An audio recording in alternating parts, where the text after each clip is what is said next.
moi et pour mon fils. Nous mangerons, après nous mourrons. Et lui dit, ne crains point, rentre, fais comme tu as dit. Seulement prépare-moi d'abord avec cela un petit gâteau et tu me l'apporteras. Tu en feras ensuite pour toi et pour ton fils. Amen. Il s'agit d'Élie, toujours lui. Quand il a fait arrêter la pluie, c'est-à-dire la bénédiction, Israël est devenu désert. Or, nous savons qu'à chaque fois qu'il y a les déserts, il y a toujours un puits au milieu. Vous voyez l'image du trône, hein, de l'autel. Donc, les déserts, ensuite l'autel, les puits. L'eau sur la terre qui forme les hommes. Ces hommes-là n'ont rien à voir avec Dieu. Ils n'ont pas la parole. Donc, c'est les déserts. Et au milieu, il y a l'autel. L'homme, la terre là que Dieu a fait sortir pour la remplir pendant 7 jours. C'est ça l'image du départ que nous avions dit. Vous comprenez? C'est pourquoi nous, quand nous disons esprit malin, nous te chassons, va dans les lieux arides. Si dans tes pensées tu vois le désert de Sahara, tu meurs. Vous comprenez, non? Quand tu entends désert, parce que l'intelligence humaine, l'homme c'est l'intelligence, plus que tous les autres animaux. Donc quand il y a un mot, paf, il interprète. Désert, tu interprètes, tu vois les sables sans eau. Tu donnes même le nom. Désert de Sahara, désert de Kalahari. Il y en a plusieurs. Amen. Dieu vient nous dire, dans le désert, il n'y a pas d'eau. L'eau, c'est la parole. Donc partout il n'y a pas d'eau, c'est le désert. Vous comprenez? Dans toutes les assemblées où il n'y a pas l'évangile éternel, c'est le désert. Alors quand nous, il vient ici, toi tu n'as pas le droit d'être là. Va dans l'église arides, c'est là où tu as le droit. Il a le droit d'aller dans l'église aride. Il retourne dans les lieux arides. Il faut arriver dans les lieux arides, il va se manifester. Oh Shina Barakada, je suis au milieu de vous. Les démons. Vous comprenez? Et ils vont dire, ah, nous avons reçu le Saint-Esprit. Ne faites pas du bruit. Parce que si vous faites du bruit, vous allez les déranger. Parce que l'esprit, on les dérange par le bruit. Silence, silence. Il va passer. Vous comprenez ça? Mais comment veux-tu que l'esprit qui est là ne se manifeste pas? Il va vous aider parce que vous attendez les manifestations. Vous êtes le peuple qui cherche à voir. Voilà. Vous voyez ça? Or, Jésus, il sait que non. Le petit peuple ne demande pas le miracle. Le petit peuple a besoin du miel. Voilà. Quand il donne les miracles à la foule, il vient. C'est ce que j'ai dit là-bas. Les lions les a tués. Vous prenez le miel. Le royaume de Dieu signifie ceci, signifie cela. Vous comprenez? Donc il vient, il lit en dehors. Là, il lit en dedans. Pour qu'il reçoive la vie. Et ce peuple-là, lui avait dit un jour, quand tout le monde est parti, hein, quand il avait mis en dedans, celui qui ne mangera ma chair, ne boira mon sang, il ne sera pas mon disciple. Ça, c'est lire en dedans. Oh, ça dépasse l'entendement de l'homme. Oh, cet homme-là, nous devons le tuer. Donc Moïse interdit de tuer. Donc c'est déjà contraire à la parole. Ensuite, Dieu nous a dit de ne pas boire le sang surtout. Bien qu'ils ne comprennent pas pourquoi. C'est ça. Ne pas boire le sang surtout. Mais lui, il vient contrairement à Moïse. Voilà. Il boit le sang. Alors que nous avions suivi Josué. Parce qu'il nous disait exactement ce que Moïse nous avait dit. Nous lui avons même dit, attention Betty. Si tu ne dis le contraire de Moïse, nous on ne te suit pas. Nous sommes derrière, nous vérifions. Voilà. Si tu t'écartes à gauche ou à droite, nous ne te suivons pas. Il leur a dit exactement. Alors toute la descendance fait la même chose. Ils viennent répéter exactement ce que Moïse a dit. Alors Moïse nous a dit, ne jamais boire le sang. Mais lui, il nous dit de boire le sang. Des choses déjà qui sont contraires. Belzébul. Vous voyez ça? C'est-à-dire, c'est le diable. Là, les lions les a tués. Ils voient le sang rouge. donc le sang, on ne doit pas boire. Lui nous dit de boire son sang, le liquide rouge là. Donc, il ne peut pas venir de Dieu. Alors que Jésus était en train de lire en dedans. C'est-à-dire, nous donner maintenant la pensée de Dieu, l'explication de Dieu. Or, Dieu vient lui-même expliquer que non, le sang, c'est seulement quelque chose, un vase dans lequel j'ai mis une vie. Le sang rouge là, c'est un vase. Il comporte la vie. Mais la vie, nous ne pouvons pas la voir. S'il vient nous dire, bon, la vie. Si je viens dire à mon fils là-bas, la vie. Mais si je lui montre le sang, déjà, il va. La pensée humaine, c'est rouge. Vous comprenez? À chaque fois qu'il voit un liquide rouge, le sang. Vous comprenez ça? Comment Dieu fonctionne? C'est ça l'île, c'est là où il y a des problèmes, justement. C'est pourquoi l'évangile éternel intervient. Pour nous donner la véritable pensée de Dieu. Je disais, Élie, Dieu l'envoie parce qu'il avait arrêté la pluie, hein, comme je disais. Donc, ils étaient dans le désert. Il vient. Il fallait qu'il y ait un hôtel quelque part.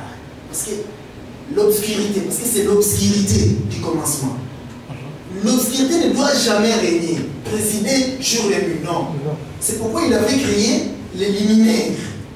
Le soleil pour présider au jour, la lune et les étoiles pour présider la nuit. C'est-à-dire, pour qu'il n'y ait l'obscurité ne règne plus sur la terre comme au commencement. Non, il faut qu'il y ait toujours une lumière. Et cette lumière-là préside. Vous pouvez voir une petite lumière. Non, c'est les présidents, c'est les rois. C'est ça le siège de Dieu. C'est ça le trône qui domine sur l'obscurité. Et il vient poser l'autel. Il vient chez la veuve. Parce que c'est une veuve. Amen. C'est une veuve. Si vous voyez une veuve qui a perdu son mari, vous mourrez. Vous comprenez ça? C'est pourquoi on dit c'est le Dieu des veuves et des orphelins. Nous devons les soutenir dans les prières, nous devons leur apporter à manger et les vêtir, parce que c'est des veuves. Les dieux, c'est leur Dieu, les dieux des veuves et des orphelins. Si vous voyez ça, vous mourrez. Vous comprenez ça? Parce que, voyons, Michael Jackson vient de mourir, non? Il a laissé des orphelins. Est-ce que toi, tu as quelque chose à donner aux enfants de Michael Jackson? Si ce n'est que c'est eux qui vont te prendre et te faire de toi un millionnaire, alors nous devons faire des collectes pour aller donner au fils de Michael Jackson. Vous voyez ça? Donc ça déjà, ça contredit cette écriture-là, leur pensée. Si nous prenons Bobby Ladawa, la veuve c'est Mobutu, mais qu'est-ce que toi tu as donné à cette femme? Vous comprenez? Donc il y a des choses qui viennent contredire cette pensée-là. À partir de là, parce que dans notre évangile, nous ne posons que des questions. Tu poses des questions, tu poses, c'est-à-dire, tu amènes des témoins qui viennent. Si tous les témoins ils amènent, tu en as 2 ou 3, donc c'est un même. Mais là, si un témoin vient, nous voyons des veuves riches, nous voyons des orphelins riches, nous comprenons que c'est pas ça. Ça tue. Ça doit tuer. Bettencourt et les veuves, non? Milliardaire en France. Que Dieu te bénisse, frère. Qu'est-ce que tu as donné à Madame Bettencourt? Après sa mort, sa fille va hériter de toutes ces richesses-là. Toi, tu vas donner quoi à cette fille? Vous comprenez? Ça contredit ça. C'est-à-dire, il faut que Dieu vienne lire au-dedans. Pour que nous ayons la pensée de Dieu. Amen. Alors Élie vient dans les déserts pour poser le thème. Il voit la veuve qui avait un enfant, un fils, parce qu'elle doit avoir un fils. Hein? Je vois vraiment qu'ils nous sont déjà montés, que Dieu soit béni. Nous lisons déjà de nous-mêmes en dedans. Un fils. Elle est là pour la survie d'elle et de son fils. Vous voyez ça? Qu'est-ce qui va les faire survivre? Le pain. Et ce pain-là doit être cuit par 2 mois. C'est pas moi. C'est elle qui a dit, hein, je vais chercher 2 bois, pas 3. Pas un bois. Non, non, non. C'est pourquoi dans la nature, si vous prenez un seul bois, vous mettez le feu, vous allez souffrir. Il faut toujours croiser comme ça. Tu l'as dit. Il faut qu'il y ait 2 bois déjà pour que le feu prenne. Vous voyez le buisson là-dedans, non? Le feu ne prend que sur le bois. C'est un peu. Vous voyez ça? Et lui dit, va cuire entre tes mains là. Les 5 doigts doivent cuire un pain que je dois manger. Vous voyez ça? C'est pourquoi nous disons que les 5 doigts, ce sont les 5 ministères qui cuisent, qui distribuent le pain. Amen, vous y êtes? C'est les 5 ministères qui font le pain là, qui les distribuent. Tout simplement. Le pain qui est sur l'agneau. Hein? Nous avons dit que Moïse, quand il est venu, il avait posé. Hein? Il avait posé la tente d'assignation. Il y avait 3 compartiments. C'est-à-dire, vous venez d'abord sur le parvis. Si tu as fait quelque chose de mal, la loi dit que bon, tu dois apporter par exemple 5 pigeons. Tu prends tes 5 pigeons, tu viens sur le parvis. Tu donnes au sacrificateur. Lui, il va rentrer dans le lieu saint, faire le sacrifice pour le pardon de tes péchés. C'est-à-dire, il rentre dans le 2e compartiment.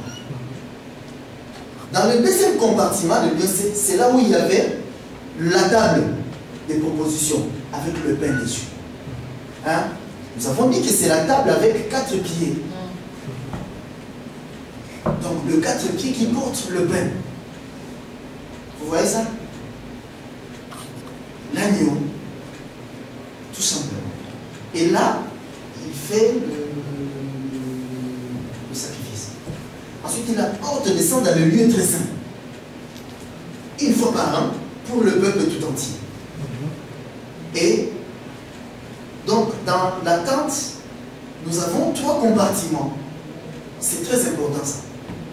Quand Moïse a posé, il a posé 3 compartiments.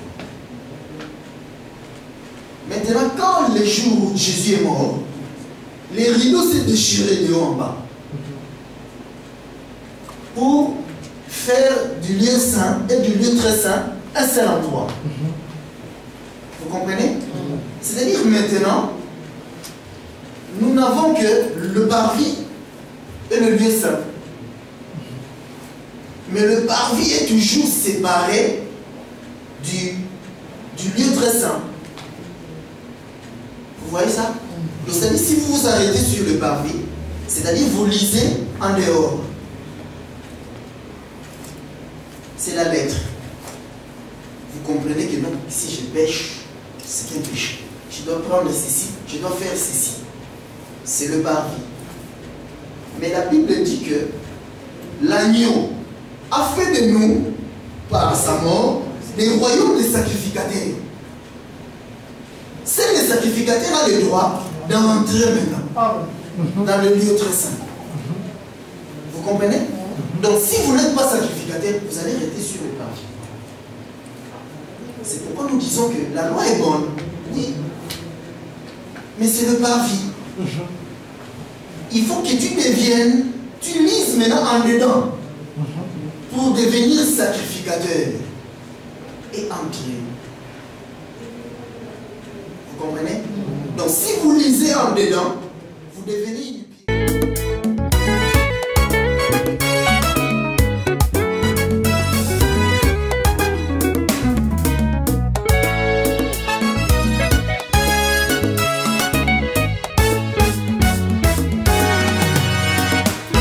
Voici les cantiques, une production